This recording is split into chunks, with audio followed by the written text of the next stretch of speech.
इस लेक्चर में हम लोग बात करेंगे बार चार्ट्स की। बार चार्ट्स आपके स्टैटिस्टिक्स का एक टॉपिक है। सही जी, यहाँ पर मैंने एक डेफिनेशन लिखी है बार चार्ट्स की। A diagram where rectangular bars represent data values. ठीक है, bars are of same width and equal spacing. ठीक है, यहाँ पर आपके पास जितनी भी बार्स होती हैं उनकी विड्थ जो है वो सेम होती है, यानी कि ऐसा नहीं होगा कि कोई बार पतला होगा और कोई बार इस तरीके का होगा। ठीक है, सारी बार्स या तो पतली होंगी या सारी बार्स इस तरह होंगी चौड़ी। सही है, सारी बार्स की जो विड्थ है that will be same. Depend करता है कि आपका ग्राफ कितना बड़ा है, कि आपने कितना बड़ा ग्राफ लिया है। सही है। इसी तरीके से इक्वल स्पेसिंग यानी कि तमाम बार्स के दरमियान में जो गैप है वो इक्वल होगा। वाई एक्सेस के ऊपर आप फ्रीक्वेंसी को प्लॉट करेंगे, एक्स एक्सेस के ऊपर आप कैटेगरीज को प्लॉट करेंगे। ठीक है, आपका जो डेटा होगा उसको प्लॉट करेंगे। बार्स की जो हाइट है that will represent the frequency और बार्स के दरमियान गैप होगा। अब ये आपको ज़्यादा समझ तब आएगा जब मैं आपको एक बार चार्ट बना के दिखाऊंगा। सही, तो सवाल देखते हैं अपना। Steven asked 25 women how many children they have. The results are summarised in the table below. ठीक है, 25 वुमेन से स्टीवन ने ये पूछा है कि उनके कितने बच्चे हैं और ये एक टेबल उन्होंने बना दिया है। सही जी, ये हमारे पास ग्रुप्ड डेटा हमारा दिया हुआ है। ये डेटा क्या रिप्रेजेंट कर रहा है कि 0 बच्चे हैं 7 वुमेन के। ठीक है, 7 वुमेन ऐसी हैं जिनका कोई भी बच्चा नहीं है। 5 वुमेन हैं जिनके जिनका एक बच्चा है। 6 वुमेन हैं जिनके 2 बच्चे हैं, बच्चे 2 ही अच्छे। 4 वुमेन हैं जिनके 3 चिल्ड्रन हैं और 3 वुमेन हैं जिनके 4 चिल्ड्रन।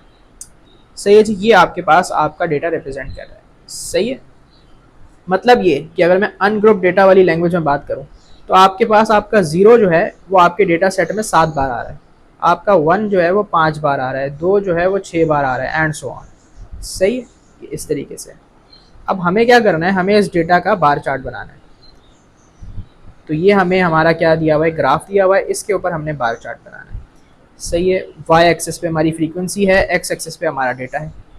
सही है, तो मेरी फ्रीक्वेंसी जो है वो मैक्सिमम 7 तक जा रही है, तो मैं 7 तक वैल्यूज़ जो है ना अपने वाई एक्सेस पे लिख लेता हूँ।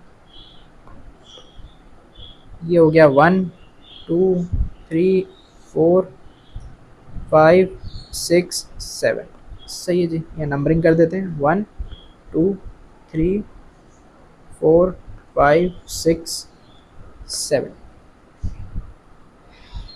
अच्छा, एक बॉक्स को मैंने 1 यूनिट ले लिया।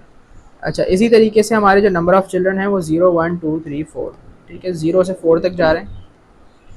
तो एक्स एक्सिस के ऊपर मैं अपनी वाली नंबरिंग कर लेता हूँ। तो अब मैं जो एक्स एक्सिस के ऊपर अपने डेटा की नंबरिंग कर रहा हूँ ना, वो मैं इस तरह कर रहा हूँ कि एक बॉक्स के बीच में मैं नंबर लगा रहा हूँ, 0 1 2 3 4।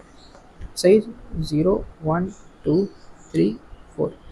अब ये मैंने बॉक्स के बीच में क्यों लगाया है ये मैं आपको अभी बताता हूँ। ठीक है, ये थोड़ी देर में आपको क्लियर हो जाएगा कि बॉक्स के बीच में क्यों लगाया है। अच्छा, अब सबसे पहले हमने 0 नंबर ऑफ चिल्ड्रन के लिए फ्रीक्वेंसी बतानी है, तो दैट इज 7।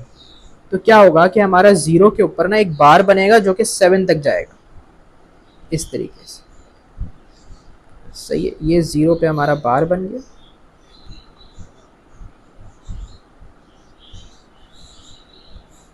इसको थोड़ा सा एडजस्ट कर, ये सही है जी। 0 के ऊपर हमारा बार बना जो कि कहाँ तक गया, 7 तक, क्योंकि 0 की फ्रीक्वेंसी क्या है, 7। ठीक है, अब बीच में मैंने इसलिए लगाया था ताकि मेरे बार के बिल्कुल बीच में हमारी वैल्यू आ जाए। ठीक है, अगर मैं यहाँ लगा देता, यहाँ लगा देता तो वो साइड में चली जाती, अच्छा नहीं लगता। अच्छा, अब 1 नंबर ऑफ चिल्ड्रन के लिए हमारी फ्रीक्वेंसी कितनी थी, 5। तो 1 के ऊपर हमारा एक बार बनेगा जो कि 5 तक जाएगा। सही जी, ये एक बार आ गया 5 तक। उसके बाद 2 के लिए हमारी फ्रीक्वेंसी थी 6, तो यहाँ पर भी एक बार बनेगा 2 के ऊपर जो कि 6 तक जाएगा।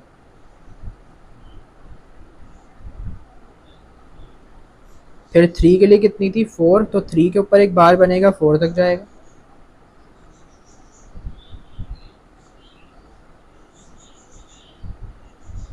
और सिमिलरली 4 के लिए फ्रीक्वेंसी थी 3, तो 4 के ऊपर एक बार बनेगा जो कि 3 तक जाएगा।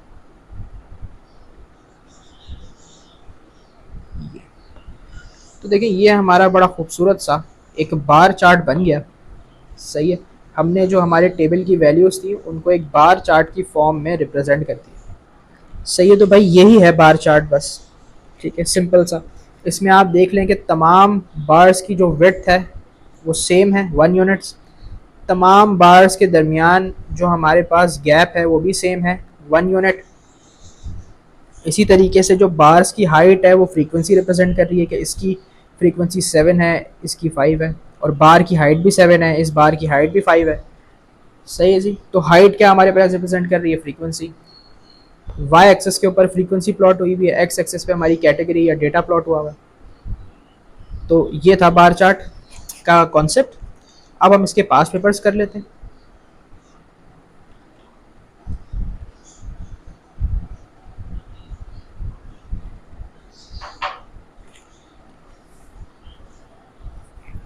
पहला सवाल पढ़ लें। Yasmin asked 20 people how many pets they own. The results are shown in the bar chart. ठीक है, बार चार्ट को स्टडी करते हैं। 3 लोग ऐसे हैं जिनके पास 0 पेट्स हैं। 20 people जिनसे हमने पूछा उनमें से 3 लोग ऐसे हैं जिनके पास 0 पेट्स हैं। 4 लोग ऐसे हैं जिसके पास 1 पेट है। 7 लोग ऐसे हैं जिनके पास 2 पेट्स हैं। 3 लोग ऐसे हैं, ओ सॉरी 5 लोग ऐसे हैं जिनके पास 3 पेट्स हैं। एंड सिमिलरली एक बंदा है भाई जिसके पास 4 पेट्स हैं। ये हमारा बार चार्ट है जो रिप्रेजेंट है। अब सबसे पहले तो वो कह रहे हैं फाइंड द रेंज। रेंज क्या होती है? हमारे डेटा सेट की मैक्सिमम वैल्यू माइनस दी मिनिमम वैल्यू। तो अब हमारे डेटा सेट की मैक्सिमम वैल्यू क्या है? 4, और मिनिमम क्या है? 0। तो 4 माइनस 0 क्या होगा? 4। अच्छा, रेंज में ये ख्याल रहे कि फ्रीक्वेंसी को कहीं माइनस नहीं कर देगा। ठीक है, क्योंकि फ्रीक्वेंसी तो ये बताती है कि एक डेटा हमारे डेटा सेट के अंदर कितनी बार रिपीट हो रहा है। सही है, ये हमारे डेटा सेट की वैल्यूज़ नहीं है भाई। डेटा सेट की वैल्यूज़ ये हैं, ये तो उनकी फ्रीक्वेंसी है। यानी कि ये तो ये बता रही है कि 0 3 बार आ रहा है, 1 4 बार आ रहा है, ये तो ये बता रही है। सही है, तो रेंज निकालने के लिए जो डेटा सेट की वैल्यूज़ होती हैं उसके मैक्सिमम और मिनिमम को माइनस करते हैं। तो मैक्सिमम 4, मिनिमम 0। फिर वो कह रहे हैं find the fraction of the 20 people who own 3 pets. सही है, आसान अल्फाजों में रिलेटिव फ्रीक्वेंसी। सही है, रिलेटिव फ्रीक्वेंसी मांग रहे हो कि fraction of the people who own 3 पेट। तो out of 20 people how many people own 3 पेट? 5। सही है, 20 लोगों में से 5 लोग ऐसे हैं जिनके 3 पेट्स हैं। तो क्या हो जाएगा? 5/20 हमारा फ्रैक्शन हो जाएगा। अगला सवाल, Jamil recorded the number of text messages sent by students in his class on one day. The results are shown in the bar chart. सही है, बार चार्ट है। पार्ट ए में कह रहे हैं the number of student in Jameel's class. सही है, जमील की क्लास में टोटल लोग कितने हैं। तो आप सिंपल काम ये करेंगे कि आप ये देखें कि हमारे पास 3 लोग हैं, ये यहाँ पे 3 है। एक सेकेंड मैं इसको लिखता हूँ। 0 और 2 के दरमियान में हमारे पास यहाँ पे 1 होगा, यहाँ पे 3 होगा, यहाँ पे 5 होगा, और यहाँ पर होगा 7। ठीक है जी, ये हमारी स्केल होगी। वो एक एक छोड़ के उन्होंने लिखा हुआ। अच्छा, अब आप ये देखें कि डेटा में किसका गिवन है कि the number of text messages send by the students in his class on one day. अब 3 टेक्स्ट मैसेजेस उसको 3 लोगों ने किए, 4 टेक्स्ट मैसेजेस उसको 4 लोगों ने किए हैं। इसी तरीके से 5 टेक्स्ट मैसेजेस उसको 8 लोगों ने किए हैं, 6 टेक्स्ट मैसेजेस उसको 7 लोगों ने किए हैं, और ये इस तरीके से डेटा आपके पास है। अब वो कह रहे हैं number of students in Jameel's class. तो आपने सिंपल काम ये करना है कि सारी फ्रीक्वेंसीज को आप आपस में ऐड करेंगे, आपके पास वैल्यू आ जाएगी। तो सबसे पहला जो बार चार्ट है उसकी फ्रीक्वेंसी क्या है? 3। उसके बाद वाले की क्या है? 4। इस वाले की है 8, इस वाले की फ्रीक्वेंसी है 7, ठीक है, क्योंकि जो बार की हाइट होती है वही आपकी फ्रीक्वेंसी होती है। 7, इसकी है 6 और इस वाले की है 3। अब आप बस सिंपली इन सारी फ्रीक्वेंसीज को ऐड कर लें तो आपके पास टोटल फ्रीक्वेंसी आ जाएगी या टोटल नंबर ऑफ स्टूडेंट्स आ जाएंगे इस केस में। तो 3 + 4 7, 7 + 8 15, 15 + 7 22, 28 30। सही, तो टोटल स्टूडेंट्स जो हैं वो 30 हैं। अब वो कह रहे हैं, एक सेकेंड मैंने कुछ गलत किया है, 31 आंसर। 7 15 22 28 30। ओ ओ ये 3 है, ये 2 नहीं है। सही जी, 31 आंसर। पार्ट बी में कह रहे हैं the median number of text messages sent. ठीक है, मीडियन का फॉर्मूला क्या था हमारे पास हमारे ग्रुप डेटा के अंदर, sum of frequency plus 1 upon 2th term. तो हमारे पास है 31 फ्रीक्वेंसी, तो 31 + 1 32 अपॉन 2 यानी कि 16th टर्म। अब हमारी 16th टर्म कहाँ पे आएगी? देखिए 3 टर्म्स यहाँ पे हो गई, यहाँ पर +4 करें 7 टर्म्स यहाँ पे हो गई, और फिर 7 से लेके 8 से लेके 15 तक की टर्म्स यहाँ पे हो गई। 7 टर्म्स यहाँ हुई, उसके बाद वाली 8 टर्म्स ये रही। हमसे क्या पूछा है? 16th term. सही है, तो 15 टर्म्स हो गई यहाँ तक, 15 टर्म्स हो गई यहाँ तक। तो 16th टर्म कहाँ पे आएगी? वो यहाँ पे आएगी। तो 16th टर्म हमारी क्या होगी? 6। तो median will be 6। The model number of text messages send. Model क्या मतलब? जिसकी फ्रीक्वेंसी सबसे ज्यादा है। फ्रीक्वेंसी सबसे ज्यादा किसकी है? 5 की, 8। तो model number of messages send 5 होगी। सही जी। अगला सवाल देख लें। A survey recorded the number of people living in each of 50 houses.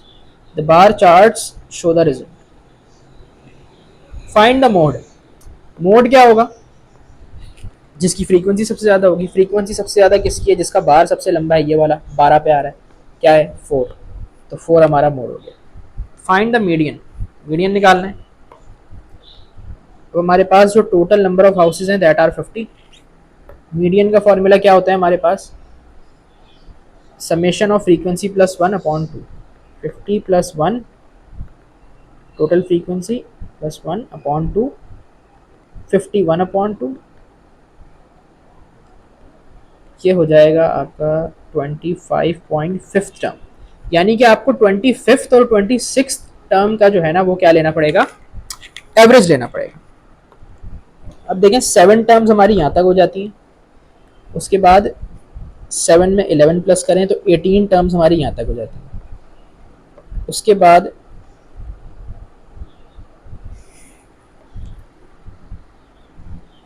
Eighteen से ऑनवर्ड्स 19 से लेके आपकी 28 तक की टर्म्स जो है वो यहाँ पे आ जाएंगी। सही है, यहाँ तक आपके पास 28 टर्म्स होगी। तो अब 25th और 26th टर्म दोनों क्या होगी? 3। दोनों 3 होंगी, तो अब आप 3 + 3 अपॉन 2 करेंगे तो 3 आंसर आ जाएगा। तो मीडियन क्या हो गया हमारा? 3। Calculate the mean. मीन क्या होता था ग्रुप डेटा में? Summation of fx upon summation of. सही है, तो ये हमारा x है, ये हमारा f है। तो सबसे पहले सारी फ्रीक्वेंसीज में लिख देता हूँ बार्स के ऊपर ना। ठीक है, अब हम अपना fx निकाल लेते हैं। 7 × 1 7, 11 × 2 22, 10 × 3 30,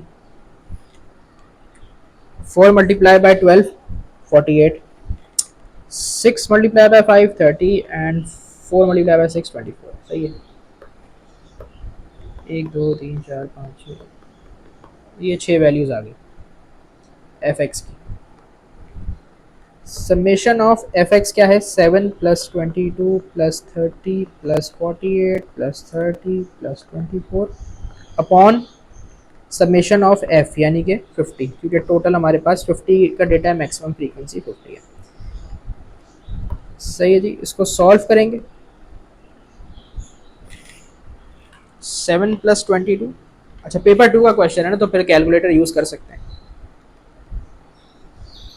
तो मैं कैलकुलेटर में ही डाल देता हूँ इसको डायरेक्ट। आंसर हमारे पास आ जाएगा 3.2। सही है, ये आएगा 161/50, डेसिमल्स के अंदर 3.2। तो ये एक और सवाल सॉल्व हो गया हमारा बार चार्ट का। अच्छा, ये वही स्टीवन वाला सवाल आ गया जो हमने अभी किया था। तो इसमें सबसे पहले वो कह रहे हैं कि द मीन, तो मीन के लिए हमें एफ एक्स चाहिए होगा, क्योंकि summation of F X upon summation of F होता है। तो 0 7 ज़ार 0, 5 1 ज़ार 5, 2 6 ज़ार 12, 3 4 ज़ार 12, 3 4 ज़ार। सही है, हमारी जो टोटल फ्रीक्वेंसी है दैट इज़ 25, और टोटल एफ एक्स कितना हो जाएगा वो भी यहीं पे कर लेते हैं। ये हो गया 36 + 5 41। पेपर 2 का सवाल है, हाँ कैलकुलेटर तो अलाउ है। पेपर 1 में कैलकुलेटर अलाउ नहीं होता, पेपर 2 में होता है, तो कैलकुलेटर से कर लेते हैं। 40, सही है जी। Summation of F X upon summation of F 41/25, 1.64 answer आ गया डेसिमल के अंदर। सही है, मीडियन चाहिए, ठीक है। मीडियन क्या होता था, summation of F +1/2th term. तो हमारे पास टोटल फ्रीक्वेंसी 25 है, +1/2 26/2 13th टर्म हमारी होगी। 13th टर्म कौन सी होगी ये ज़रा देख लें। 7 टर्म्स यहाँ तक हो गई, 5 प्लस करें 12 टर्म्स यहाँ तक हो गई। 13th टर्म आएगी यहाँ पे, जो कि क्या होगी 2। मोड सबसे ज़्यादा फ्रीक्वेंसी किसकी है, 0 की, मोड 0 है। अच्छा, ये हम लोगों ने कर लिया।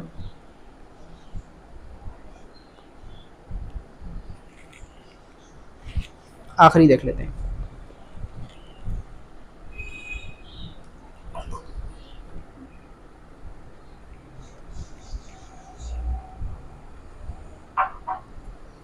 कह रहे हैं Steven shows Frank the paper on which he recorded the data from his survey.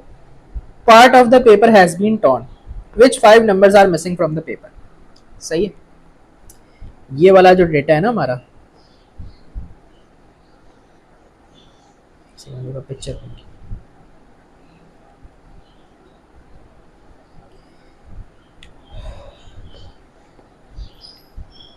ये जो ग्रुप हुआ हुआ डेटा है,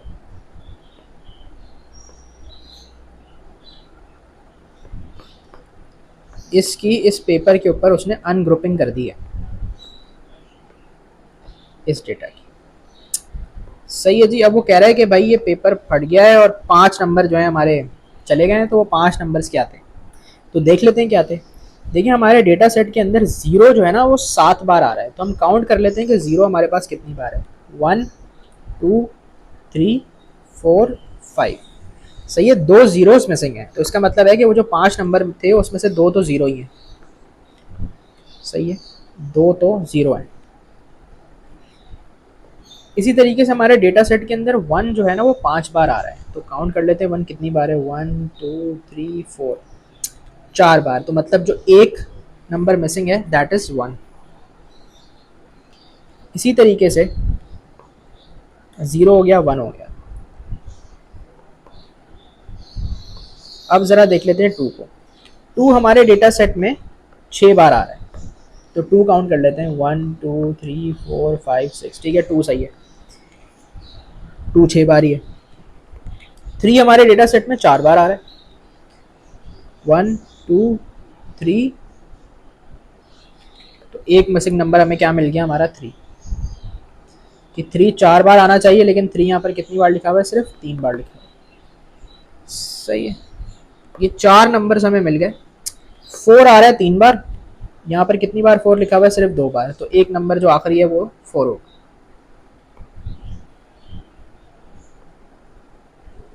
सही है जी, ये हमारे 5 मिसिंग नंबर्स हमें पता चल गए, 00134 सही आंसर।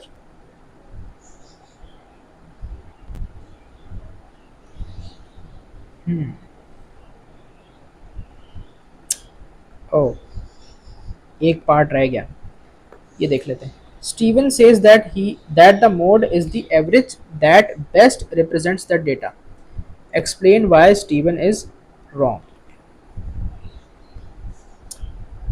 अच्छा जी, स्टीवन ये कह रहा है कि भाई जो हमारे पास मोड है ना, ज़ीरो, ये वाला एवरेज जो है ना, ये बेस्ट है इस डेटा को रिप्रेजेंट करने के लिए। अब वो कह रहे हैं explain why Steven is wrong. भाई स्टीवन गलत इसलिए है कि अगर हम ये कहेंगे कि इस डेटा का एवरेज ज़ीरो है, तो ये तो बिल्कुल गलत बात हो जाएगी, इसलिए कि हमारे पास ऐसी वुमेन हैं जिनके बच्चे हैं, ठीक है। एवरेज ज़ीरो का मतलब ये है कि हम ये कहें कि यार पूरे डेटा में जितने भी वुमेन थी ना, उन सबके तकरीबन सबके, मतलब तकरीबन सारी वुमेन वो थी जिनके बच्चे ही नहीं थे। सही आसान अल्फाजों में ये कि अगर हम ये कहें कि इस डेटा सेट का एवरेज जो है वो ज़ीरो है, जो कि मोड है, तो इसका मतलब ये है कि यार तकरीबन सबके ही बच्चे नहीं थे। और ये बात तो कितनी गलत है, क्योंकि कितनी सारी वुमेन ऐसी हैं, 7 के अलावा 18 वुमेन ऐसी हैं जिनके बच्चे हैं, ठीक है। तो इस वजह से ये बात गलत है। तो मैं लिख देता हूँ कि बिकॉज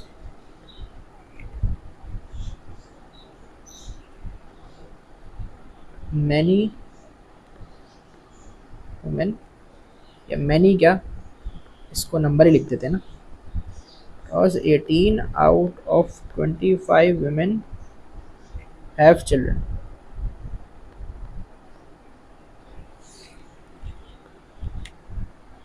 सही है जी। वो ये कह रहा है कि भाई एवरेज जो है ना, इसका मोड, मतलब जो मोड है ना, वो है बेस्ट एवरेज जो इस डेटा को रिप्रेजेंट कर रहा है, ज़ीरो, ठीक है। और ये बात गलत है, क्यों? इसलिए कि भाई 18 वुमेन ऐसी हैं जिनके बच्चे हैं। अगर हम ये कहेंगे कि इस पूरे डेटा सेट का एवरेज ज़ीरो है, जो कि मोड भी है, उसका तो मतलब ये होगा कि हम ये कह रहे हैं कि भाई डेटा सेट में ज़्यादातर वुमेन ऐसी हैं जिनके बच्चे नहीं हैं। ये बात गलत है।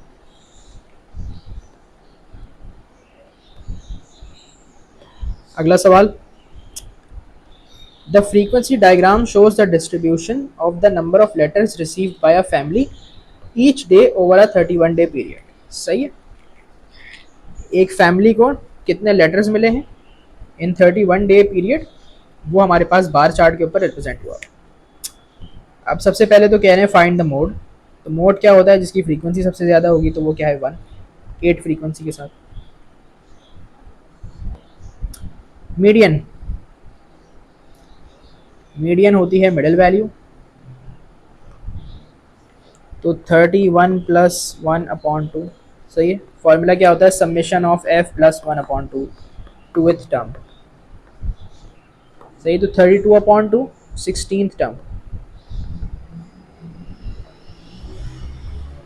16th टर्म हमारा मीडियन होगा। हमारे पास 6 टर्म्स यहाँ तक हो गई, 8 14 टर्म्स यहाँ तक हो गई, और फिर उसके बाद 15 से लेके 19 तक की टर्म्स यहाँ आएंगी, तो यानी कि हमारा मीडियन क्या हो गया, 2, 16th टर्म हमारी 2 होगी। ये मीडियन आ गया।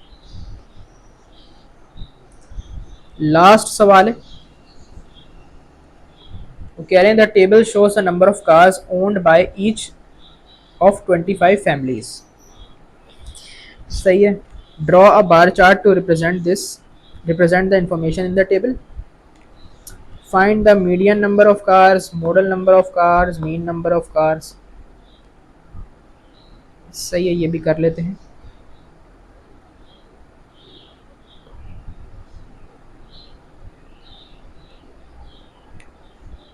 ये सवाल मैं नोट्स में कर देता हूँ।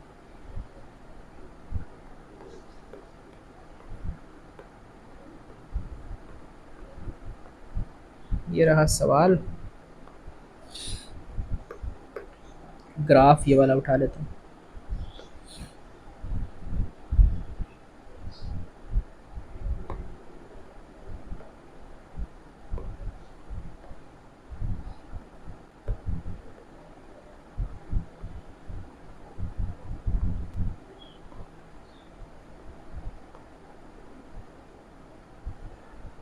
सही है जी। Draw a bar chart. अब आपके पास आपके वाई एक्सेस पे फ्रीक्वेंसी आएगी, एक्स एक्सेस के ऊपर आपका डेटा यानी कि नंबर ऑफ कार्स आ जाएंगे।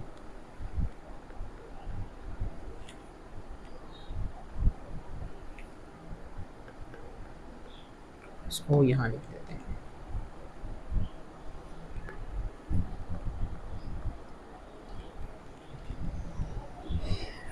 सही है जी। सबसे पहले तो मैं एक काम ये कर लेता हूँ, एक टेबल में ना, एक टेबल बना के ना ये डेटा जो है इसकी ग्रुपिंग कर देते हैं।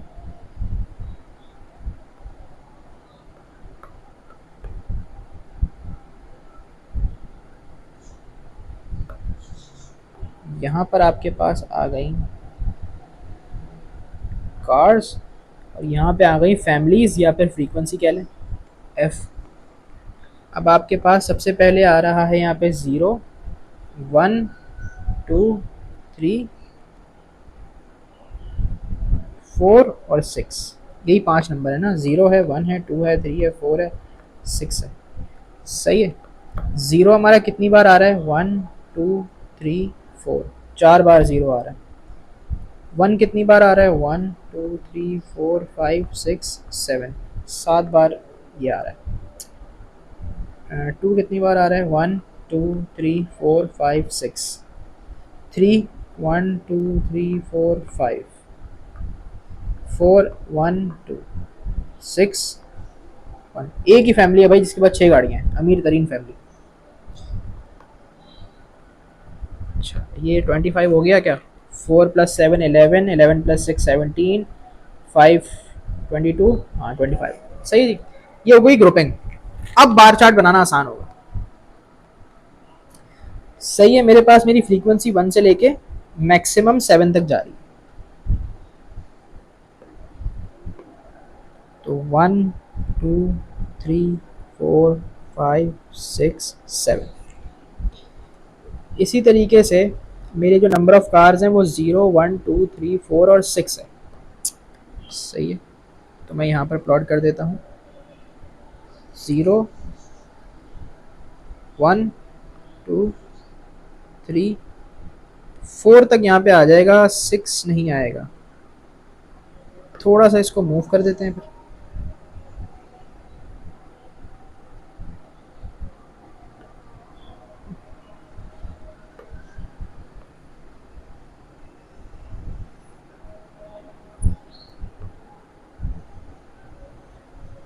नहीं,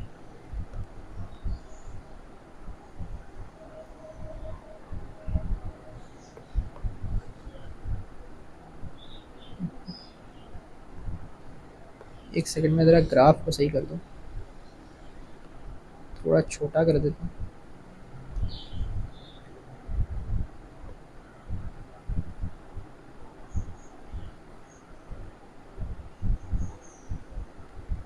अब आ जाएगा 1 1 2 3 4 5 6 7 0 1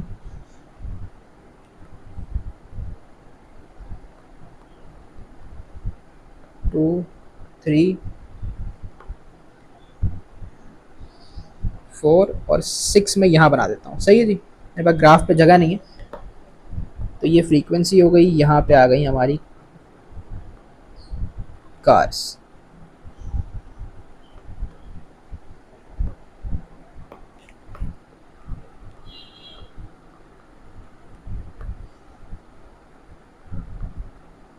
गंदी राइटिंग क्यों हो रही है।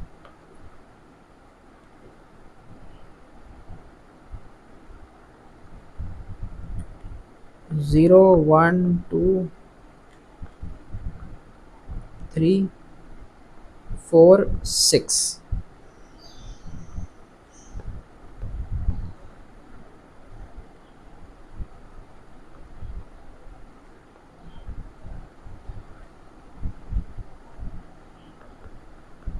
अब सही सही है जी। 1 2 3 4 5 6 7। अब अपने बार्स बना लेते हैं। सबसे पहले ज़ीरो, ज़ीरो की फ्रीक्वेंसी क्या है 4, तो बार की हाइट कितनी होगी 4 तक।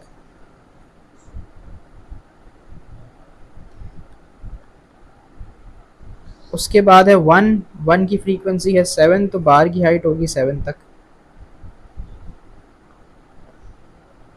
फिर 2, 2 की फ्रीक्वेंसी 6 तक है, तो बार की हाइट होगी 6 तक।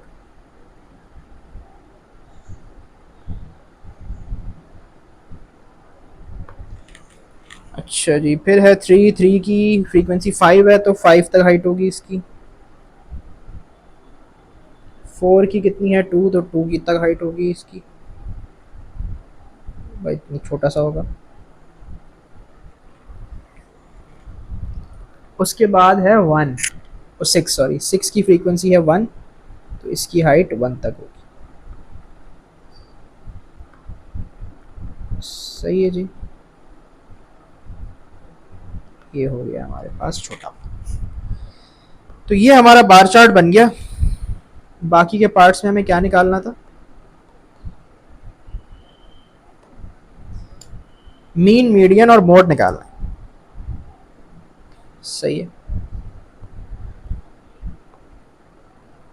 तो इसका अगर मैं मीन निकालना चाहूँ तो वो होगा summation of F X upon summation of F. तो एक यहाँ पे मैं कॉलम बना लेता हूँ एफ एक्स वाला। ठीक है। 0 4 ज़ार 0, 7 1 ज़ार 7, 2 6 ज़ार 12, 3 5 ज़ार 15, 4 2 ज़ार 8 और 6 1 ज़ार 6। सही है। इन सब को ऐड कर लेता हूँ तो समेशन ऑफ एफ एक्स मिल जाएगा मुझे। एफ एक्स का सब मिल जाएगा 7 प्लस 12 प्लस 15 प्लस 8 प्लस 6, ये हो गया 48। और समेशन ऑफ एफ जो है ऑलरेडी मुझे गिवन है सवाल में, 25 फैमिली से पूछा है। इसका आंसर हो जाएगा 1.9। ये आ गया मीन।